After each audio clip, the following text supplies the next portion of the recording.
Screening in Australian cinemas now, this weekend at selected cinemas, is a new exhibition on screen, seventh art documentary called Mary Cassatt, Painting the Modern Woman. And it's my great pleasure to be speaking to the director of Mary Cassatt, Ali Ray. Ali, welcome to Movie Metropolis. Thank you very much for having me, Peter. Now, I saw your previous documentary on Frida Kahlo and was very impressed by that. What was it that interested you about this film about Mary Cassatt? Well, if anyone knows a little bit about both of those artists will know that both their life story and their art couldn't be more different. And to be honest, facing a film on Mary Cassatt was actually far more of a challenge than it was Kahlo for me. I think Kahlo, you almost have a guaranteed audience because people connect to Kahlo in so many different ways, some through her art, some through her sartorial style, some through, her life story. With Cassatt, it was very different, and it was a challenge because I was telling people I was making a film and people said, oh, I've never heard of her. And so with exhibition on screen, we knew that we were taking a bit of a risk.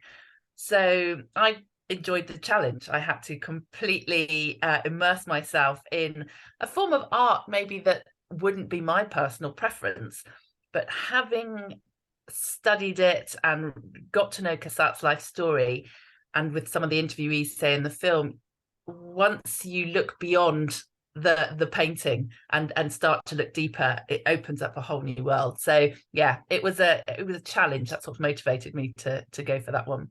Oh, totally understandable. I mean, I didn't know much about her as well, so I was educated by your film, and I found that so interesting. And of course, she was American, but was very much attracted to the Impressionists, and of course, the way you construct your film is like so many of these other films, using some archival footage, or at least some film footage, photos, interviews with curators, use of letters, a recreation of Mary to some extent, and other perspectives.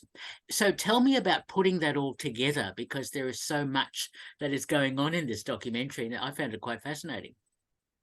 Yes, thank you. So I start with the interviewees, and I know that that's where our story will come from, the people who know her best. So I don't have a background in art history. That isn't what I studied at university. And in many ways, I think that helps in making this film, because I come at it as a filmmaker and I use the other people as the experts who will tell me the story.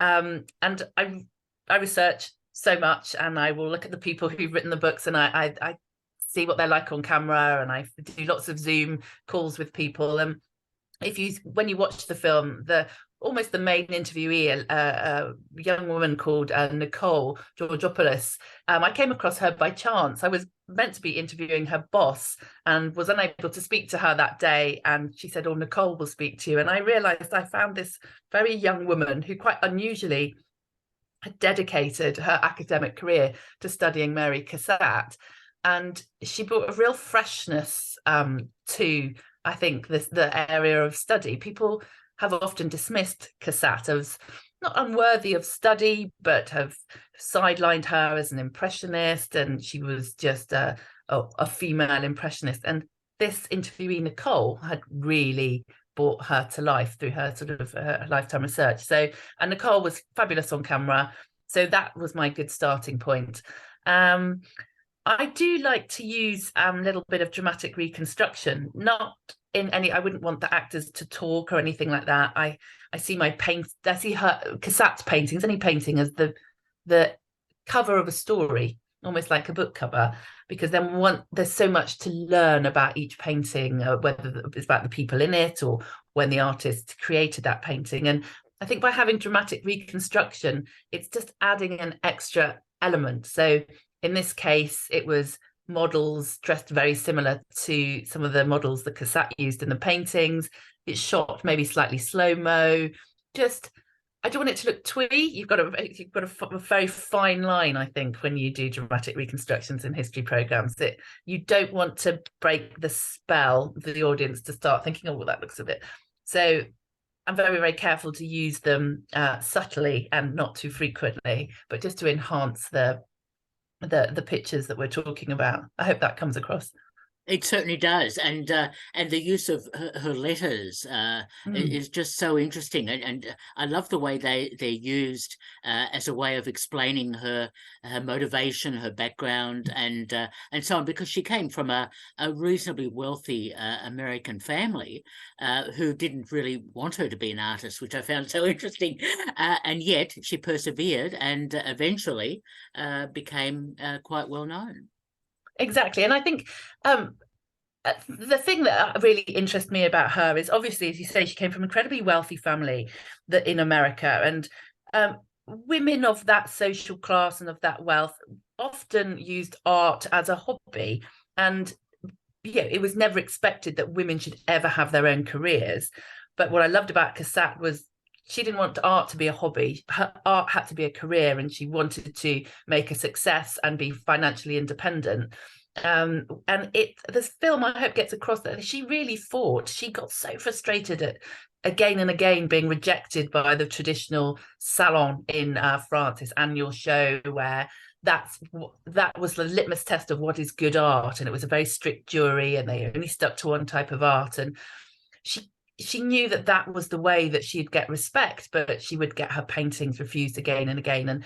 And what comes across, I hope, in her story is that her natural desire for the kind of art she wanted to do was nothing to do with the salon. And she met the Impressionists, and she became a fully legitimate Impressionist in her own right. Even though if you look at art history, you look at Impressionist books or Impressionist exhibitions in the big galleries, she will hardly ever get a mention. So I'm hoping this film will right that wrong. She went on to be incredibly well respected and successful in her lifetime. And in fact, she bought her own chateau with it. She lived in France her whole life, and she just made so much money. In the end, she was able to buy herself a chateau. And it's just since her death that she's almost kind of been written out of art history. And that is such a shame, because there aren't as many female artists, especially female artists who are recognised, and I'm so glad that this film has addressed that, and hopefully there'll be more films looking at female artists. It's interesting how she was associated with Degas, and also with Monet to some extent, and this whole movement of the Impressionists and how she fitted into that, and her paintings and printmaking are just so interesting. And I felt such a shame that she hadn't been recognised as well as your documentary now is able to do. Yes, I think one of the interviewees who studies a lot of her prints in the Philadelphia Academy of Art, in the Philadelphia Museum of Fine Arts, Cassatt was the most incredible and talented printmaker, from etchings to aquatints, and in her lifetime, those are what made her a lot of money. And I think that interviewee says, we think of her as a painter printmaker, but in fact, maybe we should think of her in reverse. She was so talented at printing, and we filmed in fact a local print maker to me, just to sort of understand the process, and we put a bit of that in the film. And I think it's such a shame that she was such a huge part of the Impressionist story, and her art was as good, yet like you say, we just don't know about it. She's very well known in America, and Americans are very proud of her.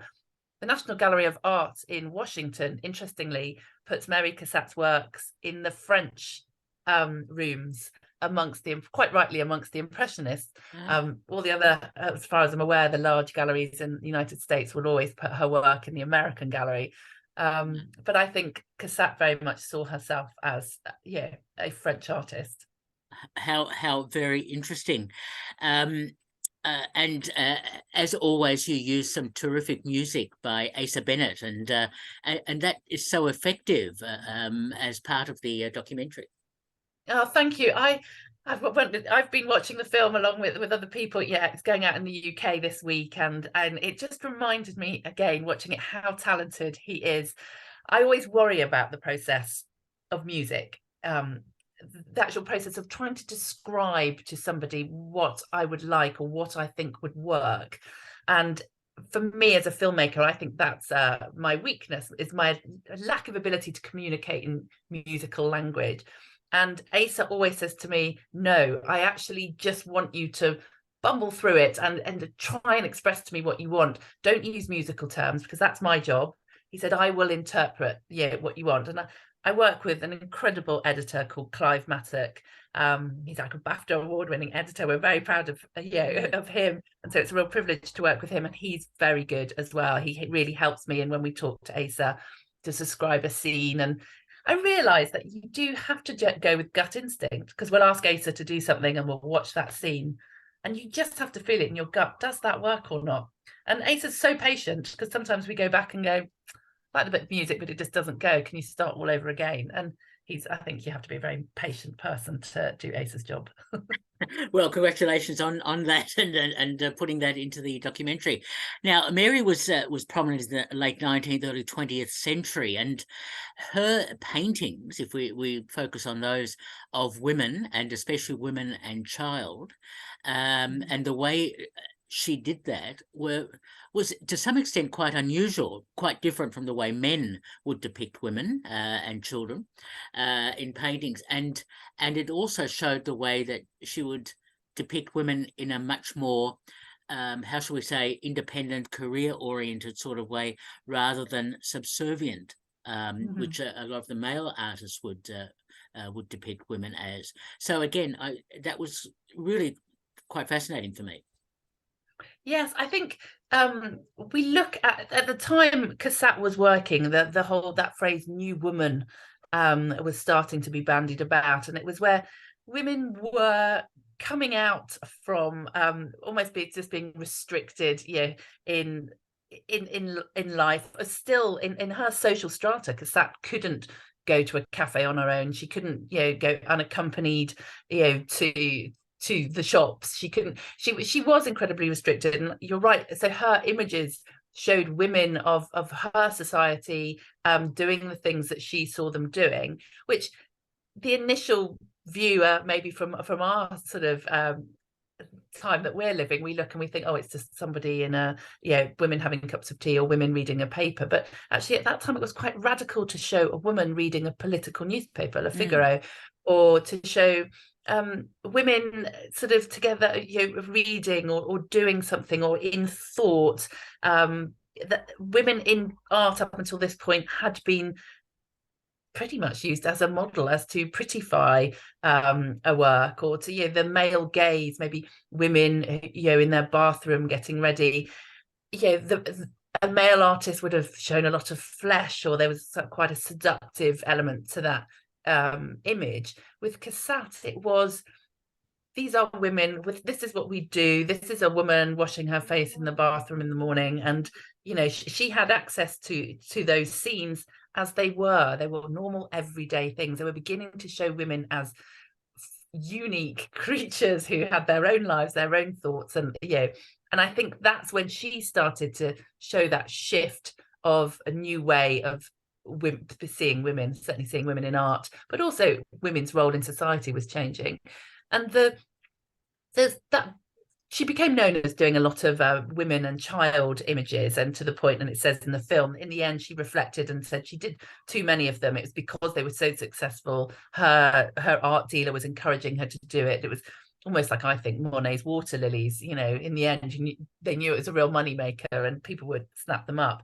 However, there was an element, sort of almost like a historical context to some of those images of women and children. It's a time when lots of women's societies were getting together. They were talking about parenthood and ways of caring for children, the whole sort of psychology between mother and child, and the benefits of that kind of bond were being talked about.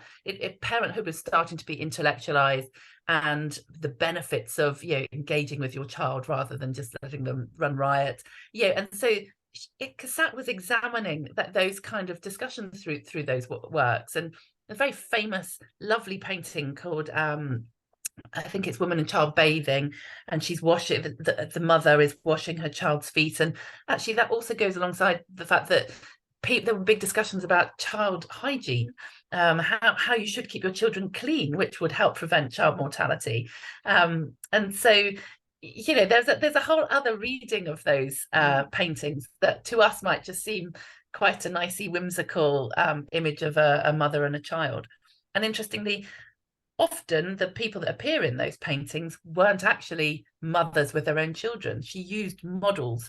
She'd pick a woman and a child model that weren't related to each other to create those images. So she was saying something. She wasn't necessarily just painting portraits of women and their children. Yes, exactly. Really, really quite interesting. I'm sure audiences will find this analysis fascinating. And I was wondering, with the contemporary curators commenting on Mary Cassatt's work and how positive they talked about it and how she needed to be reevaluated, that sort of thing. But I can imagine that in the day, late 19th, early 20th century, a lot of the art critics, who were male, of course, would have been quite flabbergasted by some of her work or dismissive of her work. Yes, to be honest, from all of my research, I don't know how. I don't think that was the case. Certainly not as a result of her gender.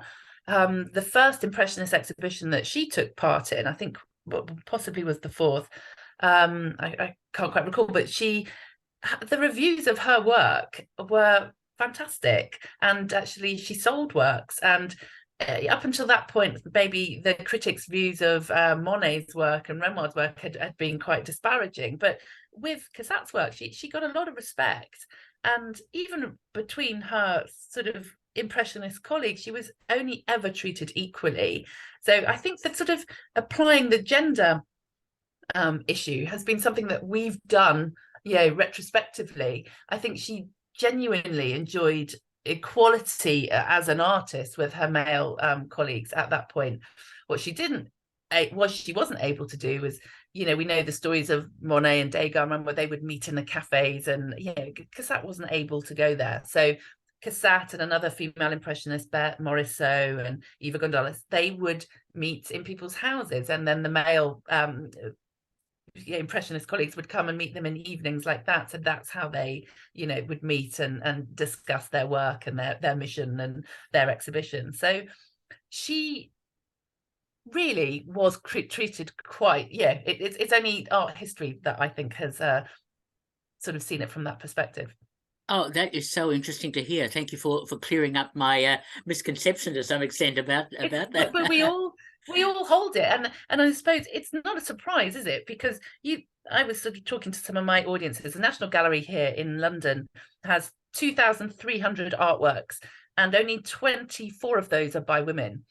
And this is 2023, and also the very first exhibition that they held, which was dedicated to a solo female exhibition, the very first one was in 2020.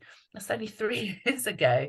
So it is no wonder that we assume that was the case for her then and there, but I'd say my research sort of tells me differently.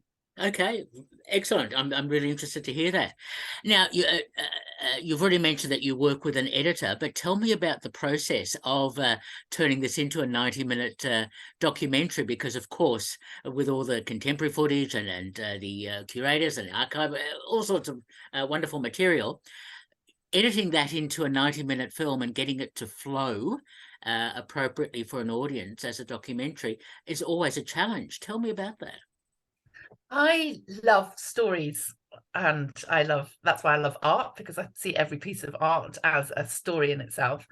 I'm very aware that, even with these documentaries where we're using a lot of archive and talking heads, these still need some form. There still needs to be a narrative drive in there. And when I'm researching, I'm always looking for that element. What's the thread that maybe we'll come back to? And in this case, it was meeting Nicole and understanding that there was a little story she tells at the end of the film that is the reason she got her job, and it was connected to an image of Mary Cassatt that she realized had been misinterpreted by a major gallery.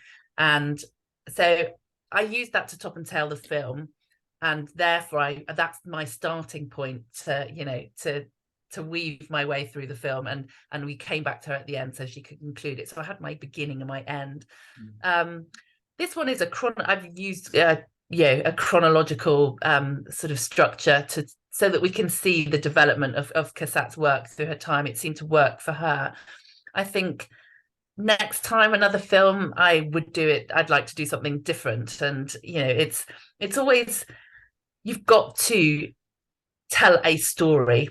That's key in any film, any documentary. It needs still to be treated like a fictional story, because we're also used to the grammar of things that we as humans find satisfying, you know, how storytelling has gone throughout the century. So that's my key thrust. Is this going to be something that, you know, someone can reflect on and still recall what the storyline was? So I actually tend to write a script before, and then that helps me decide what questions to ask my interviewees. I know I've done enough research knowing what their angle is, so I roughly know that they will then, you know, tell the story that will keep in the same story arc as I'm hoping. So I do it like that. What an interesting process. So well done on that. It's all come together really well then, because it's another effective documentary like the Frida Kahlo one was. Thank you.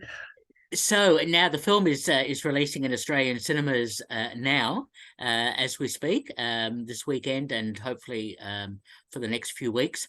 But so Ali, tell me, what are you working on next?